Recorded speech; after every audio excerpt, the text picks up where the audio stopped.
আমরা চাই তুমি দুটি কাজ করো মোস্তফা। প্রথমত, তুমি তোমার বাবাকে এটা প্রকাশ করবে না। দ্বিতীয়ত, তুমি যতটা সম্ভব তার কাছাকাছি যাবে। তুমি তার বিশ্বাস অর্জন করবে, এমনকি তার ভালোবাসাও। তুমি আমাদের বলবে সে কার সাথে কাজ করে, কোন পথ ব্যবহার করে, কোথায় মাদক বিক্রি করে, আর কোথা থেকে কেনে, এইসব আর কি। কি বলছেন আপনি? আপনার মাথা ঠিক আছে তো? আমি বলতে চাচ্ছি, আপনারা কেন তাকে গ্রেপ্তার করছেন না, আর আমাকে কেন এখানে দরকার? এখানে আসলে আমার কাজ কি? চেঞ্জ কি হবে? অন্য আরেকজন এই জায়গা নেবে। আমাদের শুরু থেকে শুরু করতে হবে, বুঝেছো? আমার কি এখন ড্রাগ বিক্রি করতে হবে? মোস্তফা তোমার বাবার বিশ্বাস অর্জনের জন্য যা যা করা দরকার তাই করবে। অ্যাকসেপ্ট না করলে? ভুল বুঝেছো, এটা প্রস্তাব নয়।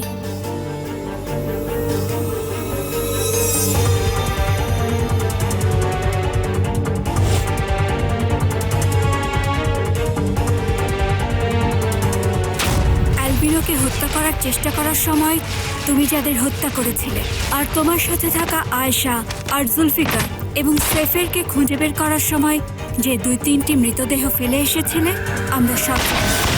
এবং আমরা এটাও জানি যে তুমি বাহারি ও মনের সাথে দেখা করো। তুমি এটা তোমার বাবার কাছ থেকে এবং কমিশনারের কাছ থেকেও লুকাও।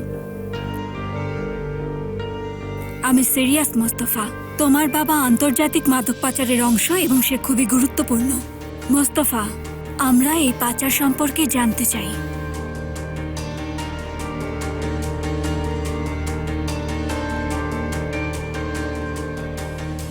তাহলে হাতে কোনো অপশন নেই।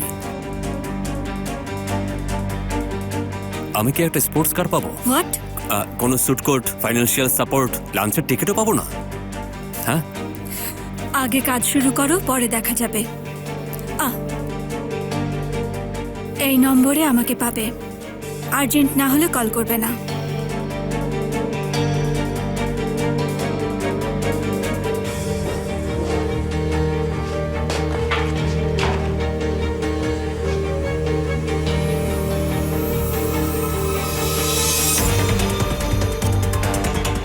কারায়েল, মুস্তফা কারায়েল। আমরা শুনেছি তুমি খুব মজার মানুষ, কিন্তু ইটস এনাফ মোস্তফা। আমাদের মধ্যে সবসময় যোগাযোগ থাকবে। এই যে, এদিকে আসো। আবার দেখা হবে।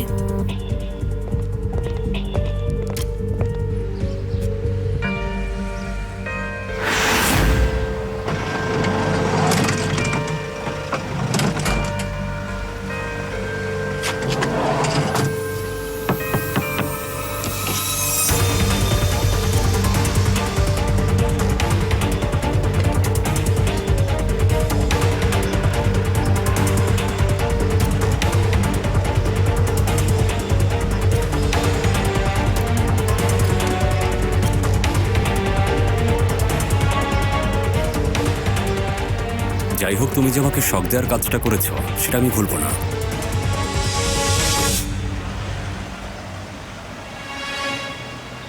হায় রে, সবাই দামি গাড়ি পায়, কিন্তু আমরা একজন গোয়েন্দা কর্মকর্তা হিসেবে কাজ করার জন্য বাসের টিকিট পাই। আমার আসলে ব্রিটিশ হওয়ার কথা ছিল। আমি নিশ্চিত যে দুটোই খারাপ খবর।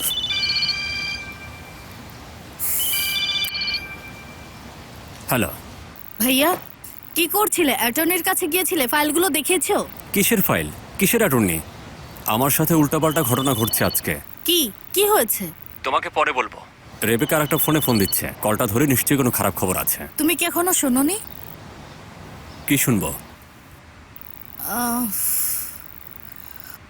তোমার শ্বশুর উনসাল, সে তো প্লেন ক্র্যাশে মারা গেছে ভাইয়া।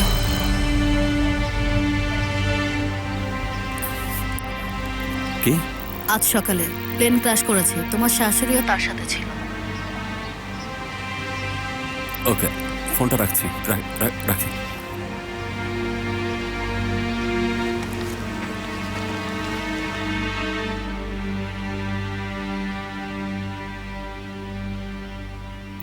সেমা,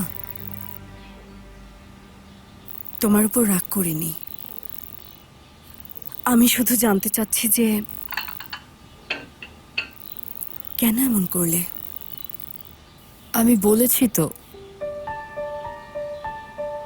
আমার মনে হয়েছে আমি তাকে ভালোবাসি না। তুমি সেটা ওকে বুঝিয়ে বলতে পারছো? সে বুঝতো না, কনভিন্স করার চেষ্টা করত। ও আমাকে অনেক ভালোবাসে। আর তুমি কি ভেবেছিলে ওকে বিয়ের আসরে ফেলে গেলে ওর মনটা ভেঙে যাবে? সেমা, তুমি যা করেছো এটা একদমই ঠিক হয়নি। ও আমাকে যেতে দিত না আয়েশা, কিছুতেই না। সেফের নিশ্চয়ই পাগল হয়ে গেছে। আয়েশা, আমি একটু একা থাকতে পারি? অবশ্যই।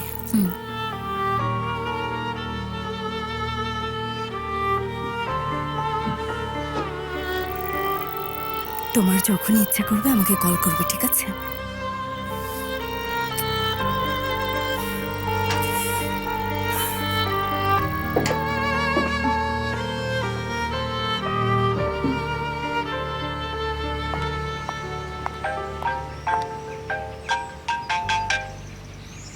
অবশেষে তাহলে ফোন করেছো। তোমার কোনো আইডিয়াই নেই কি হয়েছে? আমি আসলে ভালো করেই বুঝতে পারছি কি হতে পারে। সেমা সেফেরকে রেখে বিয়ের আসর থেকে চলে গেছে।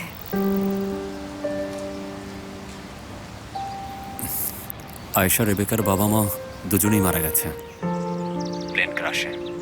কি? হ্যাঁ, আমি ওখানে যাচ্ছি সিনান আমার বাসায়। ও এখনো কোনো কিছুই জানে না। তুমি কি ওকে একটু দেখে রাখতে পারবে?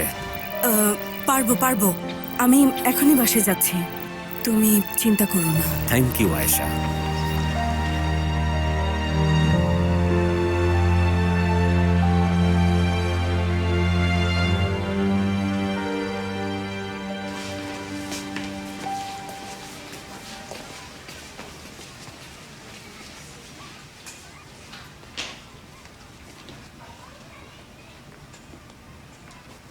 আমাদের কেউ নেয় না কেন?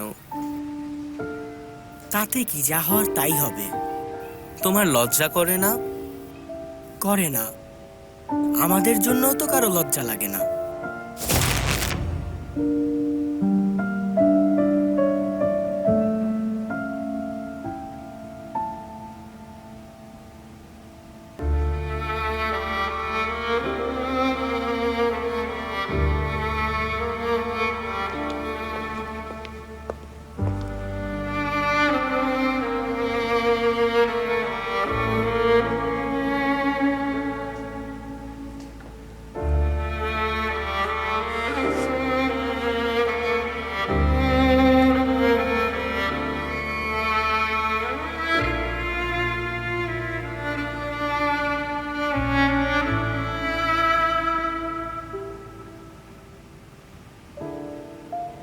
যদিও আমি নিজের কাছে স্বীকার করি না,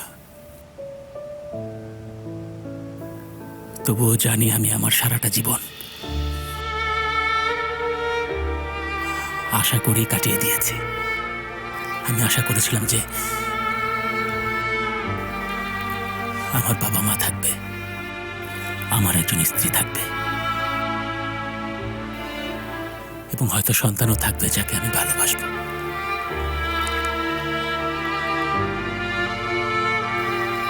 আমি আশা করেছিলাম আমার একটি গাড়ি থাকবে, যার টায়ারটাকেও আমি ভালোবাসবো।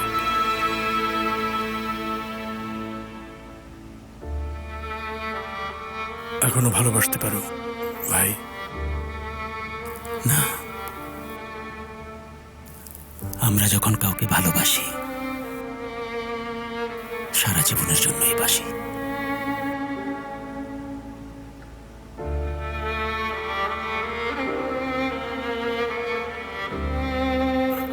জানি না কি বলবো। এখন ওঠো, কোথাও গিয়ে আমরা একটু ড্রিঙ্ক করি, চলো।